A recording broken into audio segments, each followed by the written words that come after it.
Hi friends, welcome to my channel. Friends, आज का जो वीडियो है, आज हम इस वीडियो में आपको बताऊंगा कि जब CRT टीवी का पावर सेक्शन ख़राब हो जाते हैं, वो रिपेयर नहीं होते हैं, तो आप किस तरह से मॉड्यूल को लगाते हैं।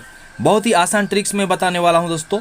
जो आप एक बार इस वीडियो को देख लीजिएगा तो आपको कभी भी प्रॉब्लम नहीं होगा। बहुत आसान तरीके से आप सिर्फ 1 मिनट में आप इंस्टॉल कर सकते हो इसको। तो इस मॉडल को हम इंस्टॉल करेंगे और आउटपुट वोल्टेज जितना है 110 वोल्ट से लेकर जितना भी वोल्ट है, सारे वोल्ट्स किस तरह से। सो फ्रेंड्स, इसको लगाने के बाद मैं आपको दिखाऊंगा कि इसमें जो EST के लिए 110 वोल्ट और वर्टिकल IC के लिए 24 वोल्ट और रेगुलेटर सेक्शन के लिए 10 वोल्ट और ऑडियो सेक्शन के लिए 15 वोल्ट किस तरह से बनते हैं, मैं सारा चीज़ मैं आपको स्टेप बाय स्टेप दिखाऊंगा। तो चलिए दोस्तों, मैं वीडियो को स्टार्ट करता हूँ। सो फ्रेंड्स, इस मॉडल को लगाने से पहले आपको क्या करना है, आपको ध्यान से वीडियो को देखना है दोस्तों। अगर आप गलती करोगे तो आपका जो है ये जो प्रोसेसर IC है, वर्टिकल IC, सारा IC ख़राब हो जाएगा। तो मॉडल के लगाने से पहले आपको छोटा सा एक काम कर लेना है दोस्तों। जो 110 वोल्ट देख सकते हो दोस्तों, यहाँ से 110 वोल्ट एक रेजिस्टेंस के द्वारा जाता है। देखिए यहाँ एक रेजिस्टेंस लगा हुआ रहता है, यहाँ से यहाँ तक। आपको अच्छा से दिखाने की कोशिश कर रहा हूँ। इस रेजिस्टेंस को ओपन कर लेना है। सबसे पहले इस रेजिस्टेंस को ओपन कर लेना है, ताकि इस मॉडल को लगाने के साथ ही साथ ये जो EST है, EST में आउटपुट वोल्टेज नहीं जाना चाहिए। क्योंकि हमें जो है यहाँ पर देख सकते हो प्रीसेट लगा हुआ है, तो हमें जो है इसे एडजस्ट करके पहले 110 वोल्ट यहाँ पर सप्लाई बनाना है। 110 वोल्ट बनाने के बाद ही हमको आउटपुट में जो यहाँ पर EST लगा हुआ है उसमें सप्लाई देना है। नहीं तो अगर हम इसका रेजिस्टेंस जो है, इसका सप्लाई ओपन नहीं करेंगे, कट नहीं करेंगे, जैसे मैंने यहाँ पर रेजिस्टेंस को ओपन कर दिया हूँ, देख सकते हो यहाँ रेजिस्टेंस लगा हुआ है, तो एक साइड मैंने ओपन कर दूँ ताकि यहाँ वोल्टेज ना जाए।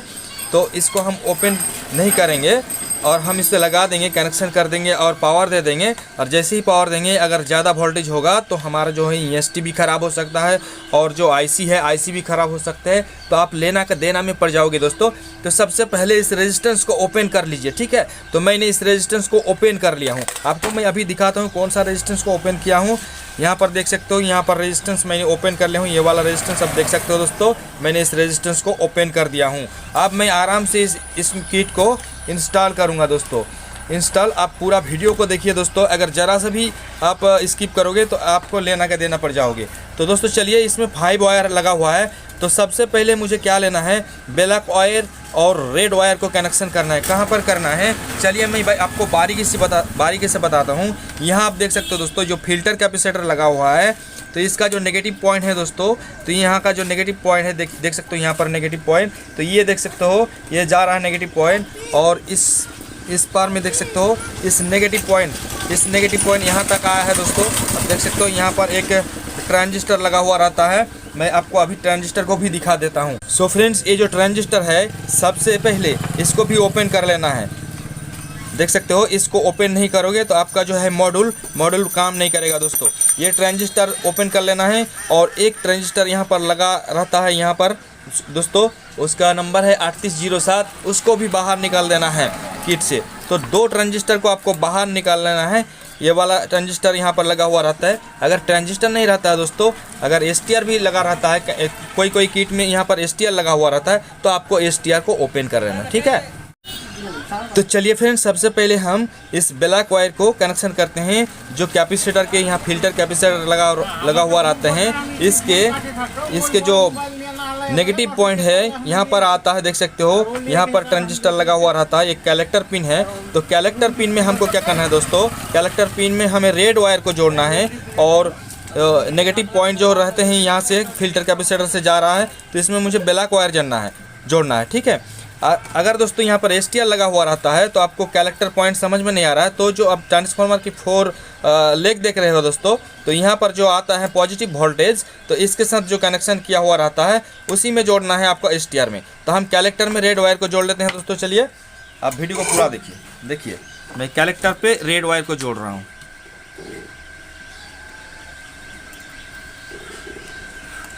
तो देख सकते हो दोस्तों, मैंने कलेक्टर पर रेड वायर को जोड़ दिया और नेगेटिव पॉइंट को मैं यहाँ पर जोड़ देता हूँ, ब्लैक वायर को। चलिए दोस्तों, अब मैं आपको दिखा रहा हूँ नज़दीक से। तो यहाँ पर देखिए दोस्तों, मैंने कैरेक्टर पे रेड वायर को जोड़ा और जो फिल्टर कैपेसिटर के ब्लैक में मैंने ब्लैक वायर को जोड़ दिया। अब मेरे पास देख सकते हो 3 वायर बचा हुआ है, एक है ब्लू और एक है ग्रीन और एक है येलो। ठीक है, तो हमें क्या करना है, सबसे पहले ब्लू वायर जो है दोस्तों, तो ब्लू वायर हमको जोड़ना है ट्रांसफार्मर के आउटपुट साइड में जो ग्राउंड होते हैं, जो ये ग्राउंड है। ठीक है, तो इस ग्राउंड में ब्लू वायर को जोड़ना है। चलिए हम ग्राउंड में जोड़ देते हैं ब्लू वायर को।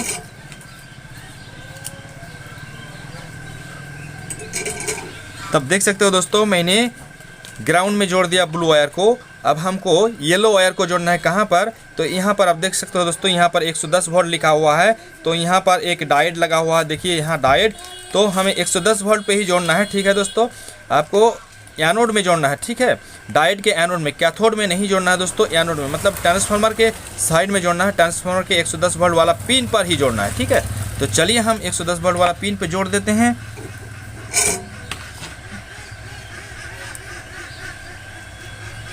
इस तरह से आपको जोड़ लेना है दोस्तों। मैंने 4 वायर लगा दिया।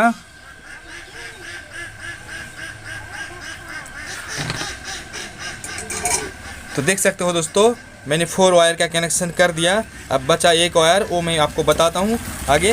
तो अब क्या करना है दोस्तों, इस बार आपको है जो यहाँ पर आप देख सकते हो, ये सिलिकॉन मॉस्फेट लगा हुआ है।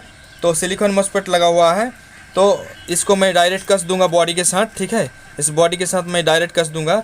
अगर ये सिलिकॉन नहीं रहता, जर्मेनियम रहता, इसे एल्युमिनियम बॉडी की तरफ दिखता, तो यहाँ पर बीच में आपको एक पेपर लगाना है। मैं अभी दिखाता हूँ आपको कौन सा पेपर लगाना है। नहीं तो साथ ही साथ ये जो है मॉस्फेट, ये देख सकते हो दोस्तों, इसको बीच में लगाना है अगर ये जर्मेनियम रहता है तो। लेकिन ये सिलिकॉन है तो इसमें कोई लगाने की ज़रूरत नहीं है, इस तरह से लगाना है। तो चलिए, मेरे पास है तो मैं लगा ही देता हूँ यहाँ पर। आप यहाँ पर इस तरह से लगा सकते हो। अब हमको अच्छा से यहाँ कस लेना है। यहाँ पर देख सकते हो, ये जो बॉडी है, जहाँ पर पहले से ही ट्रांजिस्टर लगा हुआ था 1803 का, 802 का, सॉरी फ्रेंड्स, तो उस ट्रांजिस्टर यहाँ पर कसा हुआ था। तो मैं अब इसको, इस मॉस्फेट को यहाँ पर कस लूँगा। ठीक है, चलिए मैं कस लेता हूँ।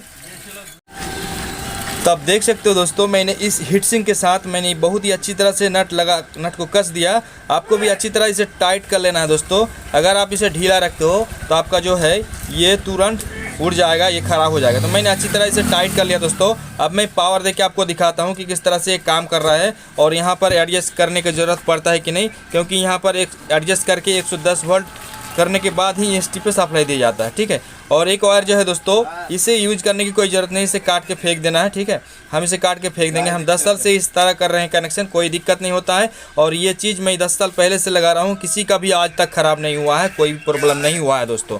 तो चलिए दोस्तों, मैं वोल्टेज मेजर करके आपको दिखा रहा हूँ। सो फ्रेंड्स, मैं मल्टीमीटर ले चुका हूँ और मैं यहाँ पर 200 वोल्ट की रेंज पे मैंने यहाँ पर रख दिया, देख सकते हो।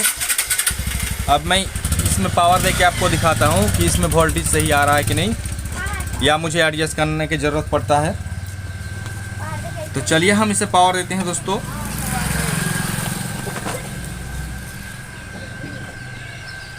और हम पावर दे चुका हूँ दोस्तों, और एक लीड मैं ग्राउंड पे लगाऊंगा, देखिए, और एक 110 वोल्ट में लगाऊंगा।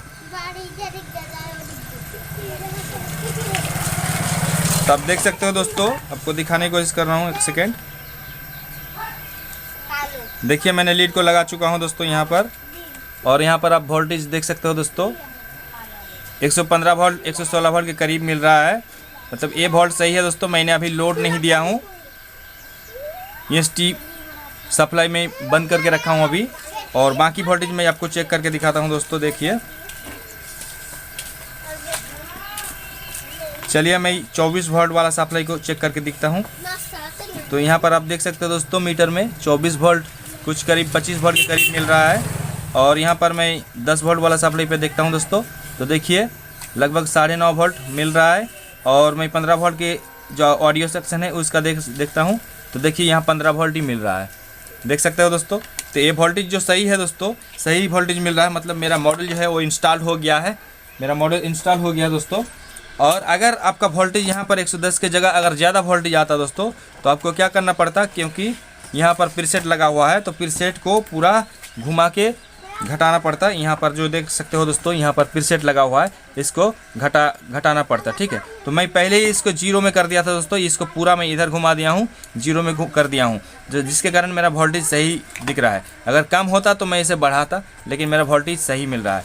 तो दोस्तों मेरा वीडियो कैसे लगा? अगर आपको मेरे वीडियो में कुछ फ़ायदा मिला तो आप मेरे वीडियो को लाइक ज़रूर करना, और चैनल में नए हो तो प्लीज़ मेरे चैनल को सब्सक्राइब कर लेना। Thank you so much.